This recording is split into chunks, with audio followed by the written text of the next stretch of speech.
सबकी नजरें टिकी हुई हैं कल आने वाली बजट को लेकर। अपेक्षाएं मार्केट की क्या हैं, ये आपसे बेहतर शायद ही कोई बता पाए, तो बताइए जरा क्या कह रहा है मार्केट, क्या चाहता है मार्केट। देखिए, ये बजट जो है बहुत ही लैंडमार्क बजट होने वाला है। इस बजट में काफी घोषणाएं, काफी एक्सपेक्टेशन ऐसी हैं जो मार्केट के लिए, आम आदमी के लिए, देश के लिए फायदे की होने वाली। मोदी 3.0 का पहला बजट है। सबसे पहले कुछ फैक्ट्स आपको बता दें।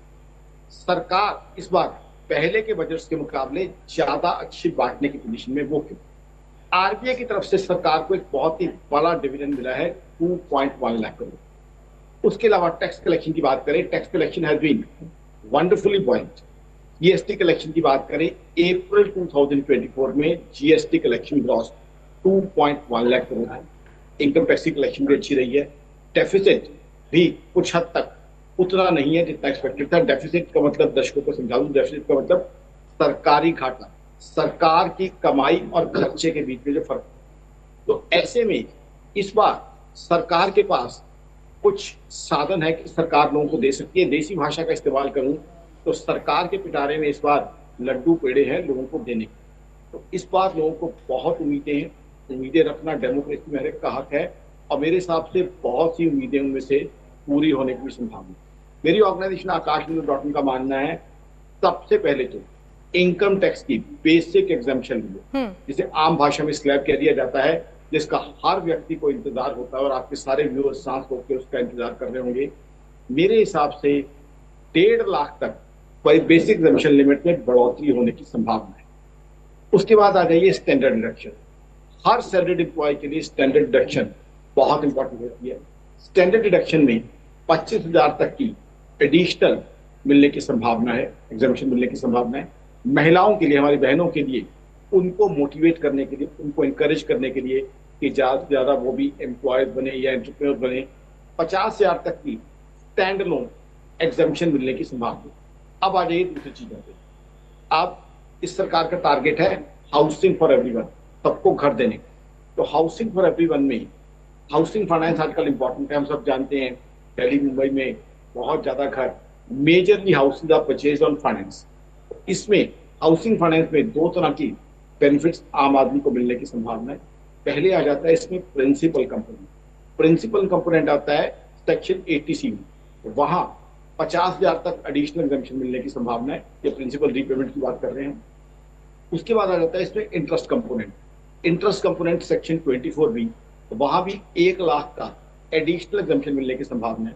टारगेट इसके पीछे क्या होगा? Housing for everyone. जो सरकार का नारा है कि सबको अपना घर दिया जाए, जो लोग बेचारे किराए के घरों में रह रहे हैं उनके लिए अपने घर का प्रावधान किया जाए।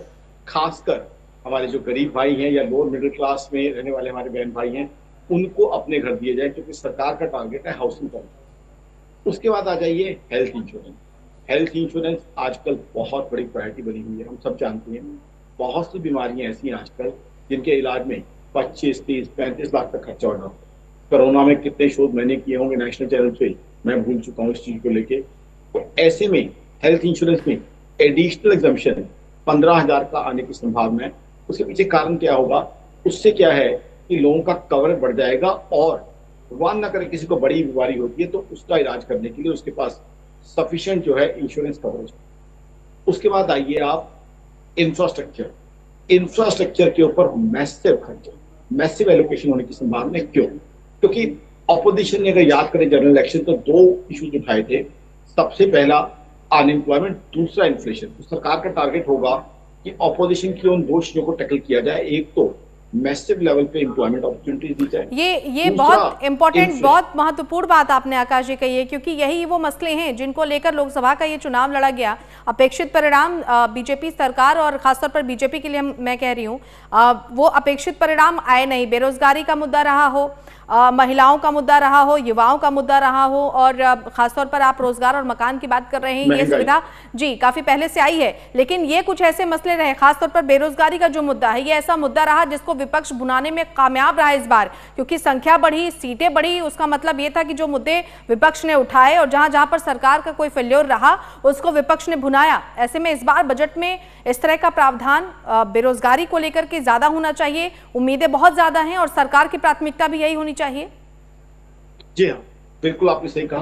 बेरोजगारी को लेके एम्प्लॉयमेंट अपॉर्चुनिटीज को लेके, लैक ऑफ एम्प्लॉयमेंट को लेके बहुत बड़ा एक जो है एम्प्लॉयमेंट अपॉर्चुनिटीज देने के लिए बहुत बड़ा पैकेज आने की संभावना है, जिससे युवाओं को रोजगार मिले और दूसरा प्राइवेट सेक्टर में इंक्रीमेंट्स मिलेंगे। उसके लिए क्या है, इंफ्रास्ट्रक्चर पे मैसिव एलिवेशन आएगी, क्योंकि जब इंफ्रास्ट्रक्चर बिल्ड होगा, रोड्स बनेंगी, फ्लाईओवर बनेंगी, रेलवे ट्रैक्स बनेंगे, नए रेलवे आएंगे, जाहिर सी बात है उससे एम्प्लॉयमेंट अपॉर्चुनिटीज बहुत मिलेंगी। दूसरा, मैन्युफैक्चरिंग के लिए इंसेंटिव आएंगे। जब बड़े बड़े मैन्युफैक्चरिंग प्लांट लगेंगे जिसमें 10,000 15,000 लोगों की रिक्वायरमेंट होगी, तो जो हमारे इंजीनियर्स हैं, एमबीएस हैं, वर्कर्स हैं, उन सबको रोजगार मिलेगा। साथ ही साथ कंस्ट्रक्शन जो है एक मैन पावर इंटेंसिव इंडस्ट्री है। जब हाउसिंग का बूम आएगा तो हाउसिंग एक ऐसी चीज है, चाहे फिर उसमें हमारा मजदूर भाई हो, चाहे मिस्त्री हो, मेसन हो, प्लम्बर हो, आर्किटेक्ट हो, पेंटर हो, कारपेंटर हो, ट्रकर हो, सिक्योरिटी गार्ड हो, बहुत लोगों को हाउसिंग में एम्प्लॉयमेंट अपॉर्चुनिटीज मिल जाती हैं। तो इसलिए जो है इन चीजों पर फोकस रहने की संभावना है, ताकि लोगों को एम्प्लॉयमेंट अपॉर्चुनिटीज मिल जाए। दूसरा जो मुद्दा जो पक्ष ने उठाया था, अपोजिशन ने उठाया था, वो इलेक्शन में था, वो था इन्फ्लेशन यानी महंगाई।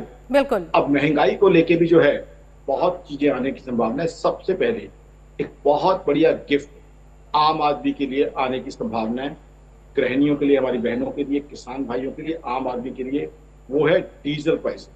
डीजल प्राइसेस में मेरी ऑर्गेनाइजेशन आकाश इंद्र का मानना है 5 रुपए तक की कटौती होने की संभावना। अब डीजल में मैं बता दूं आपको, सरकार के 2 टैक्सेस होते हैं। पहले जो सेंट्रल गवर्नमेंट चार्ज करती है सेंट्रल एक्साइज, दूसरा जो स्टेट गवर्नमेंट चार्ज करती है वैट। तो सेंट्रल एक्साइज में 5 रुपए की कटौती की संभावना में कर रहा हूं। उससे क्या होगा, अगर डीजल प्राइसेस सस्ती होती हैं तो सारा खाने पीने का सामान डीजल पे ट्रेवल करता है, दूध, सब्जियां, सारा ईटेबल डीजल पे ट्रेवल करते हैं। अगर डीजल सस्ता होगा तो खाने पीने का सामान सस्ता हो जाएगा।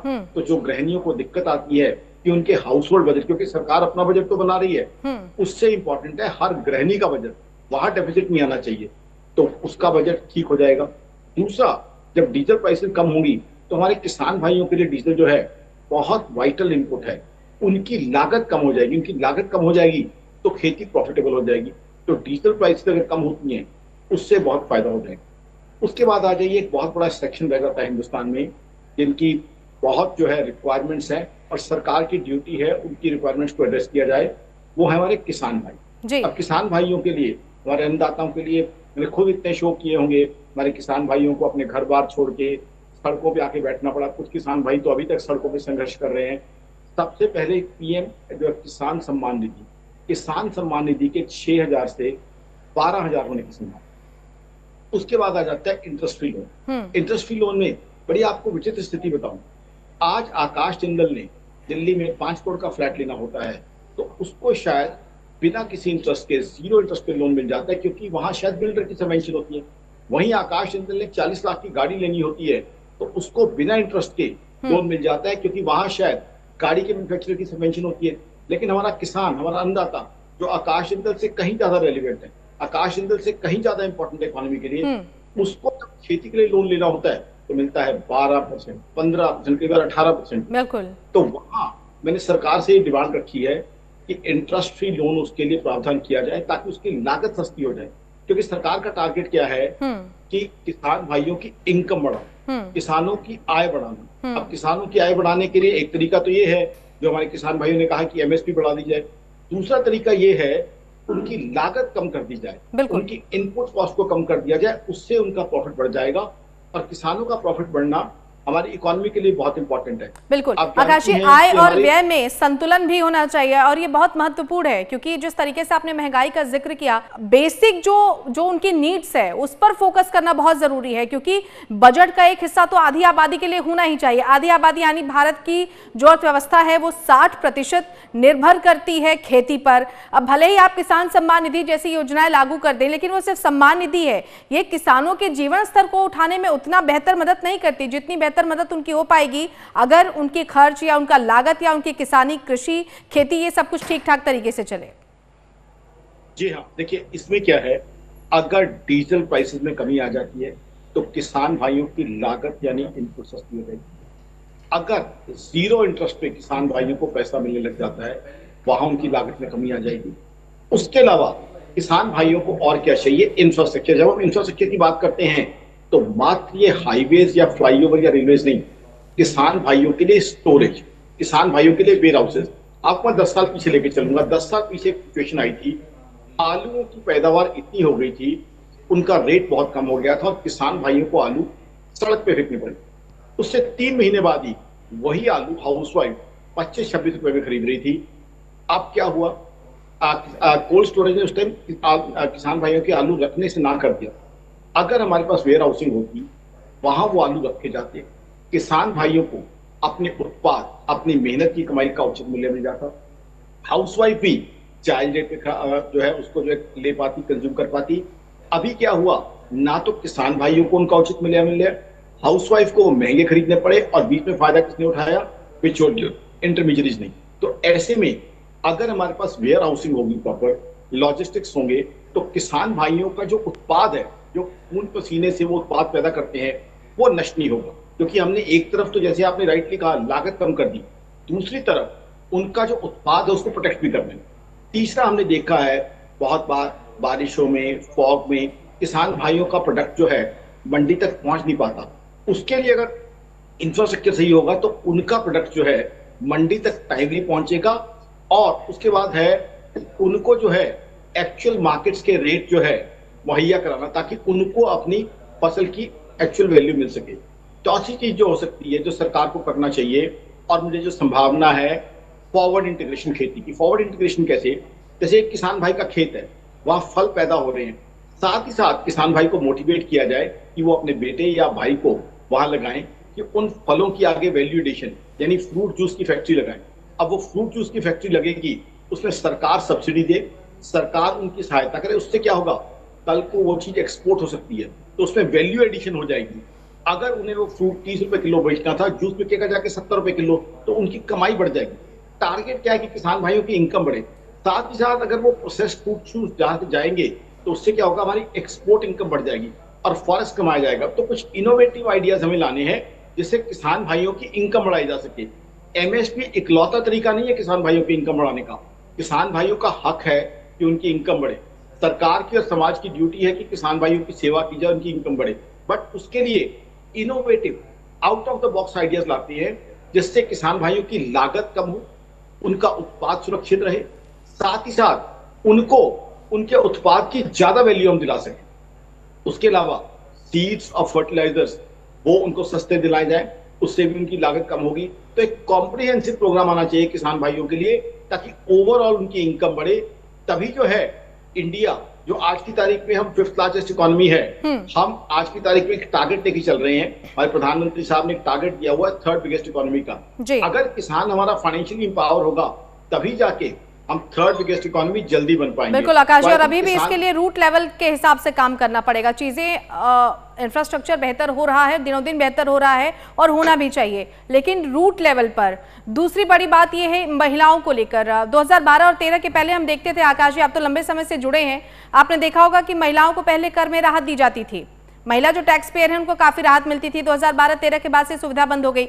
इस बार क्या ऐसी उम्मीद जताई जाए कि महिलाओं को कर में थोड़ी छूट मिल सकती है, स्पेशली जो विमेन्स टैक्स पेयर हैं उनको छूट मिल सकती है?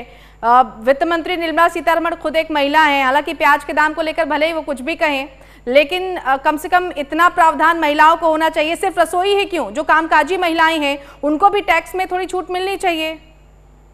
ये भी डिमांड इस बार आ रही है। बिल्कुल सही कहा, और आई टोटली सपोर्ट यू। मैं 100% समर्थन करता हूं जो आपने बात कही है। देखिए अभी भी हम देखते हैं दिल्ली में, मुंबई में, चंडीगढ़, लुधियाना, रोहतक में ऐसी बहुत सी महिलाएं हैं जो कामकाज कर रही हैं या एंटरप्रेन्योर्स हैं।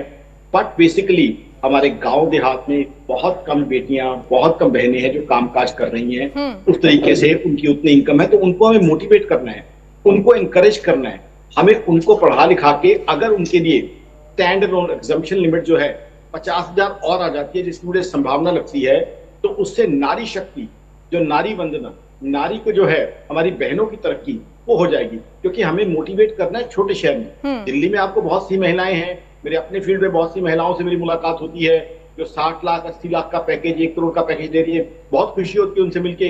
बट इश्यू तो वहां पे है, क्या ये चीज बठिंडा में है, क्या बरेली में है, क्या बीकानेर में है, क्या भुसावल में है? हमें वहां जो हमारी बहनें हैं उनको इतना फाइनेंशियली एम्पावर करना है कि उनकी जो है इनकम उनके हाथ में आए, जिससे फाइनेंशियल इंडिपेंडेंस आए। फाइनेंशियल इंडिपेंडेंस आए तो घर के डिसीजन में भी महिलाओं का हाथ होगा, और महिलाओं को अगर हम सशक्त करेंगे तो देश जो है आगे बढ़ेगा। आज देखिए डेवलप कंट्रीज की बात करें, यूएस की, यूरोप की, लगातार मैं वहां के टीवी चैनल पे शो करता हूं, वहां महिलाओं के पास फाइनेंशियल फ्रीडम है, तो they can take their own decision. इसीलिए उन कंट्रीज में इतनी प्रोग्रेस है। ना सिर्फ इतना, मैं तो इसको आगे एक्सटेंड करूंगा। हम गांव देहात में देखते हैं, हमारी बेटियों को 10th के बाद 12th के बाद हम कहते हैं बीए, बीकॉम, बीएससी कर ली जाए। वहां मैं कहता हूं हमारी जो बेटियां हैं उनके लिए जॉब ओरिएंटेड कोर्सेज होने चाहिए। 10th के बाद 12th ऐसी होनी चाहिए कि हमारी बिटिया बेकर बन सके, कुलिनरी एक्सपर्ट बन सके, ऑटोमोबाइल मैकेनिक बन सके, कंप्यूटर रिपेयर मैकेनिक बन सके, ताकि जैसे ही हमारी बिटिया 12th पास करे तो वो बिटिया घर के लिए 20,000 25,000 कमाना शुरू कर दे 18 साल की उम्र में। उससे क्या होगा, सबसे इंपॉर्टेंट जो घर के बजट का डेफिसिट है वो अपने पिताजी का हाथ बटाएंगी कमाई करने में। कल को शादी होगी तो अपने पति का हाथ बटाएगी, और फाइनेंशियली इंपावर होगी तो अपने बच्चों को अच्छा एजुकेट कर पाएगी। तो हमें अपनी बेटियों का जो एजुकेशन है उसको इस तरीके से फंडिंग करनी है कि हर बेटी गांव के अंदर, देहात के अंदर 18-19 साल की एज पे वो 20-25 हजार कमाना शुरू करे। असली बजट तो वो है जो घर का बजट होता है, क्योंकि घरों के बजट में डेफिसिट की जगह सरप्लस हो जाएगा, बिल्कुल, तो हर फैमिली खर्चेगी। तो उससे क्या है, देश का बजट, आज हम डेफिसिट इकोनॉमी है तो सरप्लस इकोनॉमी की तरफ मूव कर जाएंगे। बिल्कुल मैं पूरा समर्थन करता हूं कि महिलाओं को, हमारी बहनों को आज की तारीख में फाइनेंशियली एम्पावर करने के लिए stand alone exemption limit additional कम से कम 50,000 मिलनी चाहिए, और मुझे पूरी संभावना है कि वो इस बार आने की बहुत बहुत संभावना। एक बहुत महत्वपूर्ण एक रिपोर्ट में आकाश जी पढ़ रही थी, महिलाओं के बाद जरा बेरोजगारी, रोजगार के जो आंकड़े उस पर भी आते हैं, उसके लिए भी सरकार को क्या करना चाहिए। ऐसा नहीं है कि रोजगार की बढ़ोतरी के आंकड़े दर्ज नहीं किए गए हैं। जिन लोगों ने, जिन बेरोजगार युवकों ने पोर्टल पर अपलोड किया है खुद को या अपने डेटा को, तकरीबन 80 लाख के पार है, और जो पोस्टेड संख्या है यानी जो रोजगार की संख्या है वो 1 करोड़ के पार है। आप सोचिए रिपोर्ट कितनी महत्वपूर्ण बात बता रही है कि हमारे देश में रोजगार भरपूर है, लेकिन इन युवाओं का चयन नहीं हो पा रहा है, कभी स्किल के आधार पर, कभी किसी और आधार पर उनका रिजेक्शन होना चाहिए। तो आपको लगता है कि एक पारदर्शी पैमाना होना चाहिए युवाओं के लिए भी, उनको हायर करने के लिए भी। और हाल के दिनों में आपने देखा जिस तरीके से पेपर लीक हो रहे हैं, बहुत सारी ऐसी चीजें हैं जिन्होंने युवाओं को बहुत कुंठित किया है, रोजगार होते हुए भी रोजगार ना मिलना, इस पर भी सरकार को ध्यान देने की जरूरत है। बिल्कुल है, देखिए ट्रांसपेरेंसी होनी चाहिए, और स्किल डेवलपमेंट बहुत जरूरी है। जो आज के यूथ हैं, पढ़ाई कर रहे हैं, ठीक है, ग्रेजुएशन की, पोस्ट ग्रेजुएशन की डिग्री ले रहे हैं, साथ ही साथ हमें उन्हें स्किल्स देनी है। तो स्किल्स देनी है इस तरह की कि वो इंडस्ट्री के लिए, मार्केट के लिए तैयार हों। तो स्किल डेवलपमेंट के लिए सरकार ने काफी अच्छा काम किया है। कौशल विकास को और बढ़ाया जाए। अभी जो बात की हमारी बेटियों की, कि हमारी बेटियों को आप गांव के अंदर बेकर बनाइए, कुलिनरी एक्सपर्ट बनाइए, मोबाइल एक्सपर्ट बनाइए, कंप्यूटर एक्सपर्ट बनाइए, कंप्यूटर मैकेनिक बनाइए, वो क्या है, कौशल विकास की एक्सटेंशन है। दूसरा जो आपने कहा, ट्रांसपेरेंसी बिल्कुल होनी चाहिए। जहां जॉब्स की बात है, जो पेपर लीक की बात है, वो तो बहुत ही दुर्भाग्यपूर्ण है। पेपर लीक की बात में तो क्या है, जिन बच्चों ने पढ़ाई की होती है, जिन बच्चों ने मन लगा के पढ़ाई की होती है, जब उन्हें दिखता है कि पूरा साल जी तोड़ मेहनत की है, ना सिर्फ उन्होंने बल्कि उनके परिवार ने भी उनका साथ दिया होता है, उसके बाद पता चलता है कि कुछ बंदों की, कुछ लोगों के गंदे और घटिया लालच के कारण पेपर लीक हो गया है, तो सोचिए उस उम्र में 16 साल 18 साल की उम्र में जो दिल टूटता है, उसकी भरपाई कौन करेगा। आई थिंक ये जो एग्जाम लीक है, इसको तो बिल्कुल प्रिवेंट किया जाना चाहिए, और इस तरीके से होना चाहिए कि एग्जाम लीक करने वाले जो लोग हैं, जो इसके अंदर इन्वॉल्व हैं, जो इसके अंदर पाए जाते हैं, उनके अंदर अगेंस्ट एग्जाम्पलरी एक्शन होना चाहिए, ताकि कोई भी इस तरह का काम ना कर सके। ठीक है आकाश जी, व्यापारियों की भी बात कर लें। व्यापारियों में थोड़ा सा आक्रोश रहा है, आप बहुत अच्छे तरीके से इस बात को समझ रहे होंगे कि काम सरकार ने अच्छा किया, लेकिन बहुत ज़्यादा संतुष्टि अभी भी छोटे व्यापारियों के प्रति है नहीं। खासतौर पर छोटे व्यापारी जो हैं, जो एमएसएमई सेक्टर से जुड़े हुए हैं। आरोप ये है कि बड़े व्यापारियों पर, बड़े लोगों पर ज़्यादा फोकस रहा, छोटे व्यापारियों को दरकिनार किया गया, उनकी ज़रूरतों को, उनकी आवश्यकताओं को। इस बार एमएसएमई जो सेक्टर है उसको कितनी उम्मीदें हैं। और मेरा दूसरा सवाल ये है कि लंबे अरसे से जो टैक्स स्लैब है वो लगभग एक जैसा ही है, आपने जैसा शुरुआत में भी कहा, तो उसको क्या और आगे बढ़ाया जा सकता है, और अगर बढ़ाया जा सकता है, क्योंकि आपने कहा कि देखिए किसी भी चीज को आगे बढ़ाने के लिए पीछे भी सरकार को अपना बैकअप देखना होता है, तो क्या ये बैकअप देखकर सरकार इनकम टैक्स स्लैब में सुविधा दे सकती है?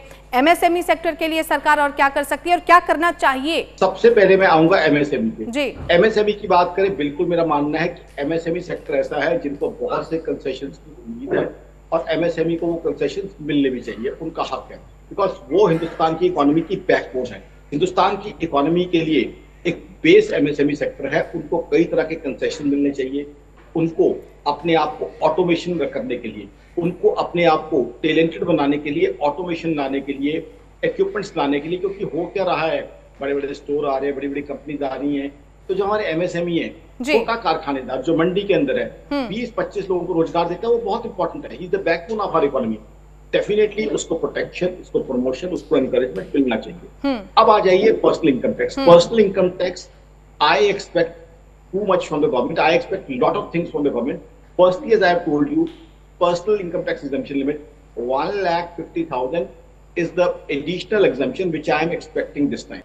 फिस्कल डेफिसिट भी एक बड़ा महत्वपूर्ण मसला होता है, और पिछली बार भी हमने देखा था कि इसका रेशियो क्या रहा। इस बार क्या उम्मीद है फिस्कल डेफिसिट को लेकर? ये बहुत महत्वपूर्ण भूमिका निभाता है। सुबह से मेरा 6th शो है और आप पहली एंकर हैं जिन्होंने फिस्कल डेफिसिट को उठाया है। It's so nice to hear such a question. देखिए, फिस्कल डेफिसिट पहले दर्शकों को समझा दूं। दर्शकों, फिस्कल डेफिसिट का मतलब है सरकारी घाटा, सरकार की कमाई और सरकार के घाटे का डिफरेंस जो होता है वो फिस्कल डेफिसिट होता है। और इन्होंने बहुत ही मैच्योर्ड और इंटेलिजेंट क्वेश्चन पूछा है। हमें फिस्कल डेफिसिट को कम करना है, सरकार की जो घाटा है उसे कम करना है, क्योंकि सरकार का घाटा कम नहीं होगा तो सरकार को क्या करना पड़ेगा, या तो कर्जे लेने पड़ेंगे या सरकार को टैक्स बढ़ाने पड़ेंगे। तो ऐसे में सरकार को एक बहुत अच्छा बैलेंसिंग एक्ट करना है, लोगों को सौगातें भी देनी है, लोगों को रियायतें भी देनी है, साथ ही साथ फिस्कल डेफिसिट को भी कम करना है। सरकार यहाँ पे एक हाउसवाइफ जैसे होम मेकर की तरह आ जाती है। होम मेकर क्या है, उनके पतिदेव की 60,000 की कमाई है, तो 60,000 के बीच में वो घर के खर्चे भी पूरे करती हैं, परिवार के छोटे छोटे शौक भी पूरे करती हैं और कर्जा भी नहीं लेती घर के लिए। तो ऐसे ही डेफिसिट कम करना सरकार के लिए बहुत जरूरी है।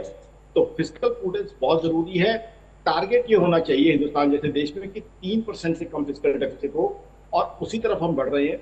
हमारी फाइनेंस मिनिस्टर साहिबा इस चीज को लेकर काफी सजग है, और मैं उम्मीद करूंगा कि आने वाले समय में हमारा फिस्कल डेफिसिट 3% से कम हो। इस साल तो वो पॉसिबल नहीं लगता क्योंकि ग्लोबल स्लो डाउन है, बट ओवरऑल फिस्कल डेफिसिट 3% से कम होना चाहिए। मैं आपका पूरा समर्थन करता हूं।